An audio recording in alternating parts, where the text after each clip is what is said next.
Reaction TV Audio. बिस्मिल्लाहिर्रहमानिर्रहीम। अस्सलामु अलैकुम वरहमतुल्लाहि वबरकातुह। मैं आज के अपडेट में बताना चाहूँगा कि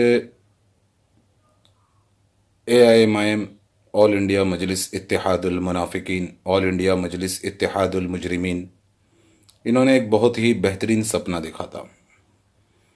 ये लोग दरअसल में इनका जो टारगेट था कि कंपनी में लाखों इन्वेस्टर्स है तो लाखों में FIRs होंगी, 50, 60, 70 हज़ार FIRs हो जाएगी और एकदम हड़कम मचेगा। शहबाज अहमद ख़ान सुपरस्टार हो जाएगा। AIMIM का नाम होगा कि इन्होंने पोंजी स्कीम को एक्सपोज किया। असदुद्दीन ओवैसी का भी नाम होगा।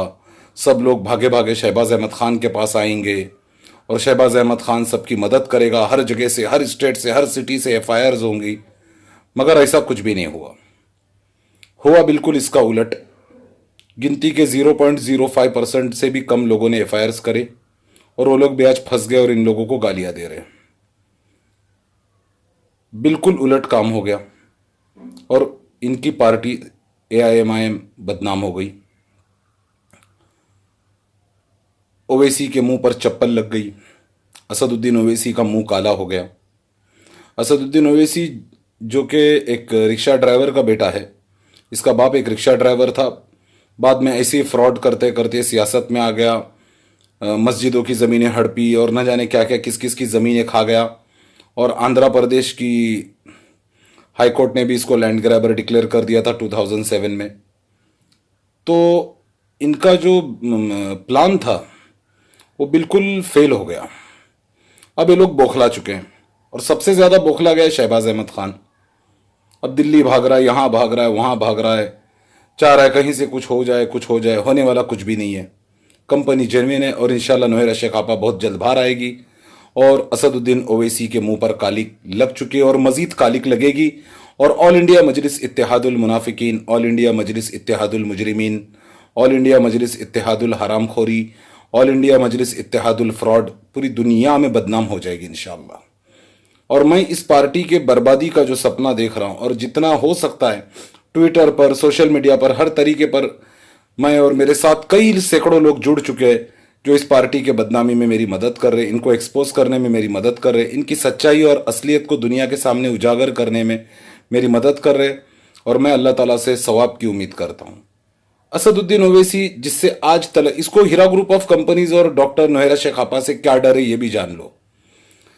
इस इंसान से आज तक के कुछ हुआ नहीं, ना इससे मुसलमानों का भला हुआ, ना इसने इसके हैदराबाद में आप जहाँ पर इसके नेता हैं, यानी जहाँ से जीत कर आता है, जितनी एरियाज में जीतता है, जितने इसके पास सीट्स है, वहाँ के जाके हालात देख लो, ओल्ड सिटी के हालात देख लो। ये कभी चाहते ही नहीं थे कि मुसलमान आगे बढ़े या डेवलप हो, क्योंकि ये बीजेपी के एजेंट है। इससे ज़्यादा इनकी कोई हैसियत नहीं है इनकी सियासी पार्टी की। और अगर ये बीजेपी के एजेंट नहीं होते, मैं क्यों कह रहा हूं कि ये बीजेपी के एजेंट है, ये उस हर जगह वोट काटने के लिए अपना कैंडिडेट खड़ा करते जहां से इनकी जीतने की कोई उम्मीद नहीं होती है। हिंदू मुसलमानों में तफर्रका पैदा करते हैं, भड़काऊ भाषण देते हैं और इसका फायदा बीजेपी को होता है। इन लोगों ने आज तक मुसलमानों के लिए क्या किया है? अगर ये बीजेपी के एजेंट नहीं होते तो इनकी पार्टी को आतंकवादियों की पार्टी घोषित करके अकबरुद्दीन ओवैसी को, असदुद्दीन ओवैसी को और तमाम AIMIM के गुंडों को जेलों की सलाखों के पीछे डाल दिया जाता। अकबरुद्दीन ओवैसी को हिंदू धर्म का अपमान करने के जुर्म में, हिंदू धर्म के देवी देवताओं को गाली देने के जुर्म में, राम की माँ को गलत सलत अल्फाज बोलने के जुर्म में फांसी की सजा होनी चाहिए थी। इसने ये यहाँ तक नहीं रुके, इन्होंने यहाँ तक के मुसलमानों को कहा कि आप लोग हिंदुओं को मार डालो, काट डालो, बाद में हम निमट लेंगे। तो इससे साफ साफ जाहिर होता है कि इतना बोलने के बाद भी अगर इनके खिलाफ कोई एक्शन या कार्रवाई नहीं हुई, ये इसीलिए नहीं हुई क्योंकि कहीं ना कहीं मोदी और अमित शाह का हाथ इनके सर पर है, बीजेपी का हाथ इनके सिर पर है और ये बीजेपी की बी टीम है। और मुझे इनसे कोई डर नहीं, अल्लाह का शुक्र है। मैं मुवाहिद हूँ, मुसलमान हूँ और सिर्फ अपने खुदा से डरता हूँ। इन लोगों ने आज तक मुसलमानों के लिए क्या किया है? मुसलमानों की नौकरियों के लिए क्या किया है? मुसलमानों के लिए क्या रोजगार के जराए इन्होंने बनाए? क्या मुसलमानों को गवर्नमेंट जॉब्स दिलाने में इन्होंने कुछ करा? कुछ भी नहीं करा। इनकी क्यों फट रही है? क्योंकि नौहेरा शेख आपा ने फलाही के और मुसलमानों के लिए भलाई के बहुत काम करे। हीरा ग्रुप ऑफ कंपनीज में बुरखे वाली औरतों को नौकरियां मिल रही थी, बड़े बड़े दाढ़ी वालों को नौकरियां मिल रही थी उनको, और कई ऐसे लोगों को भी काम करने का मौका मिल रहा था जिनके पास ज्यादा काबिलियत ना होने के बाद भी उनको अपॉर्चुनिटीज मिल रहे थे। दूसरी तरफ एक ऐसा नेता असदुद्दीन ओवैसी जिसके पास कोई एजेंडा नहीं, कोई विजन नहीं, कुछ भी नहीं, तो उसको अपना सियासी करियर भी बहुत ज्यादा खतरे में नजर आने लगा। और उसने शहबाज अहमद खान जैसे एक नामचंद गुंडे को हायर करके, जिसने आफिया प्लाजा को भी ठगा है, सारी दुनिया जानती है, इन्होंने ये फितना रचा। और ये लोग अभी मजीद न जाने क्या क्या फितने करते रहेंगे, लेकिन अब ये लोग भी जान चुके हैं। और मैं इन्वेस्टर्स को ये भी बताना चाहूंगा कि ये लोग अच्छी तरीके से जानते हैं कि नौहेरा शेख आपा की कंपनी जेन्युइन है और वो बाहर आके सबका पैसा दे देंगी, और इसके बाद असदुद्दीन ओवैसी के ऊपर लोग थूकेंगे, इसकी इज्जत की धज्जियां उड़ जाएंगी, ये पूरी दुनिया में एक्सपोज हो जाएगा, इसकी पार्टी पूरी तरीके से मलियामेट हो जाएगी, बदनाम हो जाएगी। और ये चीज होनी भी चाहिए। इनकी असल जो डर की वजह है वो यही है कि इनके मुकाबिल में एक ऐसी खातून, एक ऐसी नेक सीरत औरत जिसने मस्जिदों को, मदरसों को, सबको चंदा देती थी, मौजिनों की, इमामों की तनख्वाहें देती थी, गरीबों को दिल खोल के पैसा देती थी। और इन्होंने तो, असदुद्दीन ओवैसी ने कभी किसी की मदद नहीं करी, इन्होंने सिर्फ गुंडों की मदद करी, गुंडे पाले। और आप लोग देख सकते हो किस तरीके से इनके गुंडे, चाहे वो शहबाज अहमद खान हो, चाहे वो यूनुस सैयद हो, या और भी कई बेरोजगार वकील हो, मुसलमान माँ बहनों की इज्जतें उछाल रहे हैं, मुसलमान माँ बहनों की तौहीन कर रहे हैं। मगर ये सब चीजें असदुद्दीन ओवैसी को नहीं दिख रही है, जो पार्लियामेंट में इतने बड़े बड़े भाषण देता है, इतनी बड़ी बड़ी बातें करता है। ये लोग सिर्फ बातों के हैं, इनसे सिर्फ बातें करवा लो, काम इनसे कुछ भी नहीं हुआ है। ना इन्होंने हैदराबाद में मुसलमानों के लिए नौकरियों का कोई इंतजाम किया, ना उनके लिए कोई व्यवसाय का इंतजाम किया, ना उनकी एजुकेशन के लिए कुछ किया, ना उनके हेल्थ केयर के लिए कुछ किया। अरे इन्होंने किया क्या है? AIMIM वालों ने, इन्होंने आज तक किया क्या है? कुछ भी नहीं हुआ इनसे। अरे केजरीवाल को देखो, असदुद्दीन ओवैसी केजरीवाल को देख। अरे केजरीवाल, अरविंद केजरीवाल के चप्पल की धूल नहीं है तो असदुद्दीन ओवैसी। मैं कोई आम आदमी पार्टी का सपोर्टर नहीं हूं, हां मैं अरविंद केजरीवाल के कामों से इंप्रेस हूं। उन्होंने जो काम किया हुआ है हेल्थ केयर के लिए, नौकरियों के लिए, रोजगार के लिए, बिजली के लिए, हर तरीके से कितनी सुविधाएं उन्होंने दिल्ली में लोगों को दी है। इसने ओल्ड सिटी के लिए आज तक के क्या किया है असदुद्दीन ओवैसी ने? क्या मेडिकल केयर के लिए इसने कुछ किया है? मुसलमानों के इलाज के लिए इसने कुछ किया है? या नौकरी रोजगार के लिए कुछ किया है? मुसलमानों को रेलवे में भर्ती करवाया है, या पुलिस में भर्ती करवाया है, या आर्मी में भर्ती करवाया है? मुसलमानों के लिए इसने किया क्या है सिवाय भड़काऊ भाषण देने के? इस चोर असदुद्दीन ओवैसी ने, इस फिरौन, इस अबू जहल ने आज तक किया ही क्या है? कुछ भी नहीं किया इसने। इसीलिए, और किया कुछ नहीं, चलो कोई बात नहीं, कुछ नहीं किया तूने असदुद्दीन ओवैसी, कोई बात नहीं। अरे मगर बुरा तो नहीं करता, तूने आज लाखों मुसलमानों की रोजी रोटी पर डाका डाला है, तू डाकू है, चोर है, तू इबिन अबू जहल है, तेरा बाप भी अबू जहल था, तू भी अबू जहल है, फिरौन है तू, मुसलमानों का और इस्लाम का दुश्मन है तू। हमें खतरा किसी से नहीं है इंडिया में, हमें अगर खतरा है तो AIMIM पार्टी से, हम मुसलमानों को असदुद्दीन ओवैसी के जैसे नेताओं से। CAA और NRC के ऊपर पार्लियामेंट में चिल्ला रहा है, और न जाने कौन कौन से इश्यूज के ऊपर चिल्ला रहा है। अरे पूरी दुनिया जान चुकी है, पूरा हिंदुस्तान जान चुका है कि तू बीजेपी का एजेंट है, खाली ढोंग करता है और कुछ भी नहीं। तेरे हर काम से बीजेपी को फायदा होता है।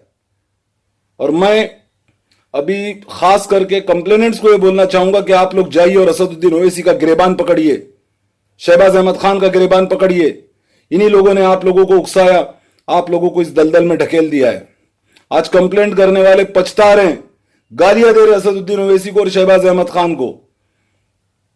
बहुत बुरी तरह उनका मिसयूज किया है इन लोगों ने। बहरहाल मैं नॉन कंप्लेनेंट्स को यह बोलना चाहूंगा, आप लोग काबिल मुबारकबाद है। और मैं भी आप लोगों की तरह एक इन्वेस्टर हूं, मैं कोई एमई कोई डीएसए नहीं हूं। वैसे एमई डीएसए होना कोई बुरी बात नहीं है, माशाल्लाह एक इस्लामी कंपनी जो शरिया कॉम्प्लायंस पे चलती थी और इंशाल्लाह आगे भी चलेगी, ऐसी कंपनी का एमएडीएस होने में भी कोई बुरी बात नहीं, लेकिन मुझे एमएडीएस बनने में कोई इंटरेस्ट भी नहीं है। मैं सिर्फ और सिर्फ इन्वेस्टर हूं और मैं इस कंपनी की भलाई चाहता हूं। मैं चाहता हूं कि ये इस तरह की कंपनी मुसलमानों के लिए आगे भी रोजगार के जराए फराहम करे। नोएरा शेख आपा जल्दी से जेल से बाहर आए। इस कंपनी की कई हमारी मुसलमान बेवा यतीम बहनों को और कई तलाकशुदा हमारी बहनें हैं, मुसलमान बहनें जिनका कोई सहारा नहीं, उनको जरूरत है। आज मुसलमानों को इकोनॉमिकली स्ट्रांग होने के लिए, फाइनेंशियली स्ट्रांग होने के लिए इस कंपनी की जरूरत है। और ये लोग जो कह रहे पॉन्जी है पॉन्जी है पॉन्जी है, अगर हीरा ग्रुप ऑफ कंपनीज पॉन्जी होती तो हर धर्म के मानने वालों से ये लोग इन्वेस्टमेंट लेते हैं। मगर इसका ये लोग क्या जवाब देते हैं? शहबाज अहमद खान इसका क्या जवाब देता है कि नहीं, हिंदुत्व कुव्वतों ने मुसलमानों की मईशत को बर्बाद करने के लिए नोएरा शेख आपा को हायर किया। फिर कभी कहता है नहीं, इनके पाकिस्तान से लिंक जुड़े हुए।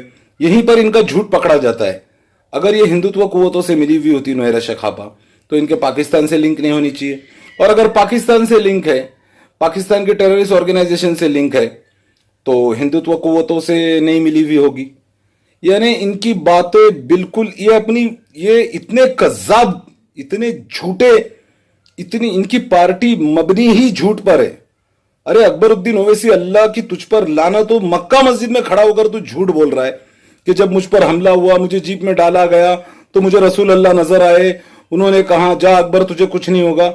हम ये तमाम मुद्दे ट्विटर पर उठाएंगे और उठा भी रहे, डेली उठा रहे, डेली कुछ ना कुछ हम तुम्हारी पार्टी के खिलाफ ट्वीट कर रहे।